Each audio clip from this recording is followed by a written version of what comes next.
Hey everybody, John here. We're going to talk about composite functions and inverses in this series of videos.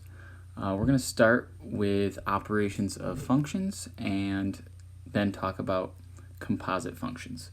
So looking at regular functions, like here we have f of x, which is 3x, and g of x is x minus 5.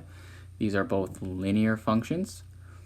And we already know that they're functions because we're using function notation. And so we can do things with functions like we can just with any number, because a function just represents a set of numbers.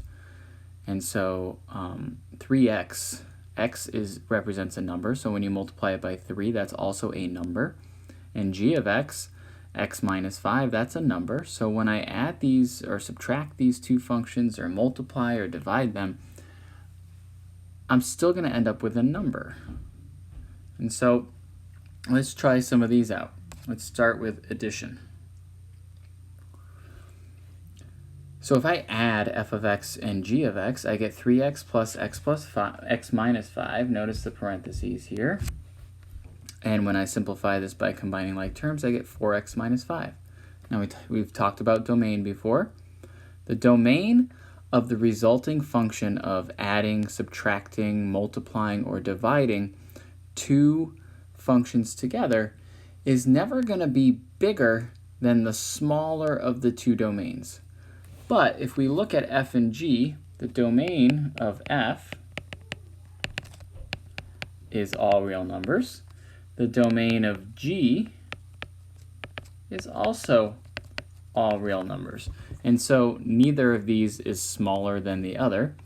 And so my starting point is all real numbers as a domain. Now the only thing that's going to make the domain smaller is if I come across one of those red flags, like dividing by 0 or taking the even root of a negative number. And since neither of those happen in the final product here, my domain is still all real numbers.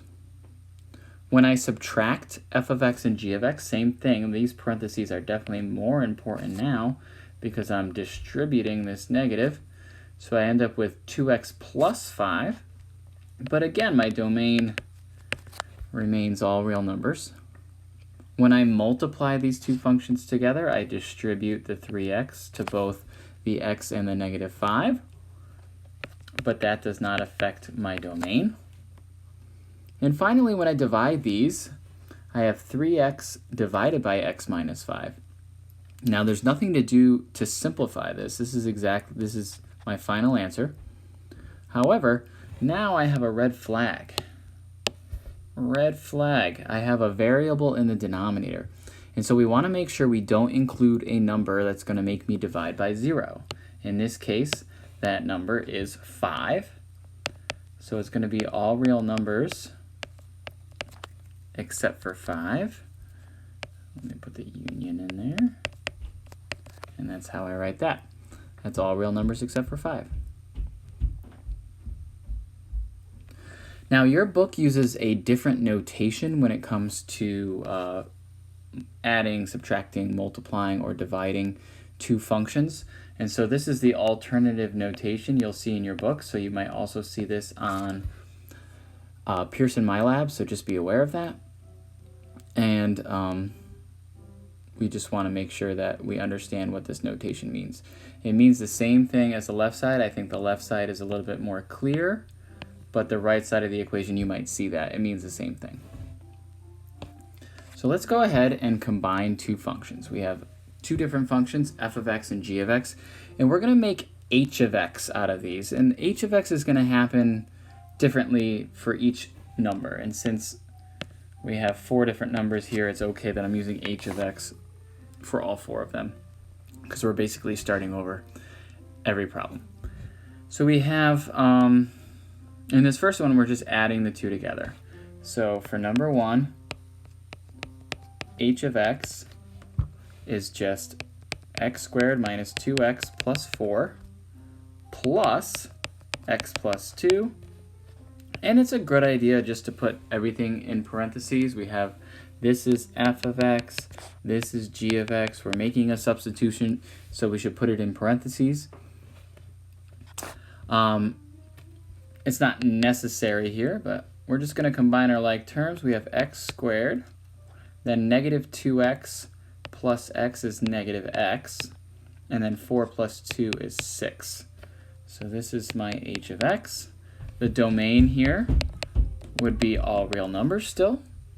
The domain here is all real numbers. And the domain here is all real numbers. And so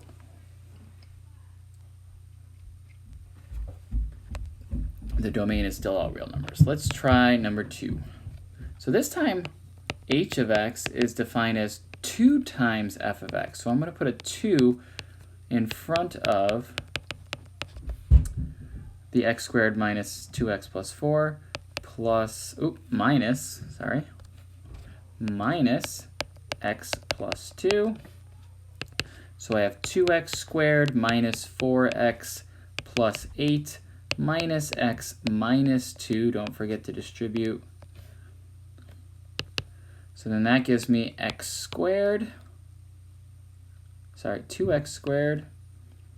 minus 5x plus 6. So in number 2, my domain is still all real numbers. Number 3, we have h of x is defined as g of x times f of x here. Well, g of x is the x plus 2. F of x is x squared minus 2x plus 4. So I'm going to have to distribute the x to all 3 terms, and then I'm going to have to distribute the 2 to all 3 terms. And so that's going to give me x cubed minus 2x squared plus 4x plus 2x squared minus 4x plus 8. We combine like terms. We have x cubed. These cancel. Well, these cancel. Plus 8. This is actually the sum of 2 cubes in reverse. The domain here, still all real numbers. Number 4, we have h of x is defined as f of x divided by g of x. So that's x squared minus 2x plus 4 divided by x plus 2. Yep. And this is the best I can do in terms of simplifying. But the domain here is not going to be all real numbers. The domain is not going to include negative 2.